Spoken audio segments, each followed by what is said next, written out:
trust you're keeping well. It's definitely a road that we have not traveled before, all of us. I can only imagine the challenges, the experiences we are all going through, very unique and different to each one of us. But I trust that God is taking care of all of us and giving us the strength every day to face what we have to go through. Allow me, parents, to appreciate you for the support you accorded us in the last few days as we were setting up the online learning platform. We faced some teething problems, especially from the learners' side, some of them posting the work on the comment section. But you came in very early through the WhatsApp groups and calls to the teachers as we had advised, communication with the level coordinators, and that was solved quite well. At this point, I'm glad to report that the interaction is progressing quite well. The teachers have been able to discuss quite a bit of work and communicate with the learners.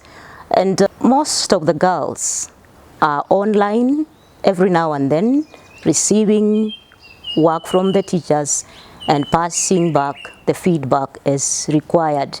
And we truly want to appreciate you for your support in that area. As an institution, we are committed and we will do what we can to support our candidates as they prepare for their end-of-year exams.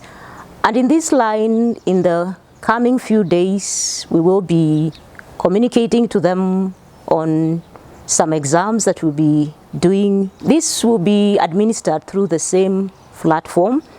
And on behalf of myself and the teachers, I want to request them to create time for personal study, even as they work on their assignments, not forgetting that there is something at the end of the year that they have to work on. So in this line, sometimes later we'll be able to pass to them a timetable in that line, and we trust they'll be well prepared and they'll give it their best so that we can proceed to the next task. This applies to the Form 3s too, so they should prepare adequately, but the Form 1 and Form 2 students will continue with what has been set up, the assignments and giving feedback on the guided schedule that we communicated some time ago. As I conclude, I want to wish you God's blessings. Let us continue to pray for our nation and the countries that are adversely affected by this pandemic. Thank you very much, and God bless you.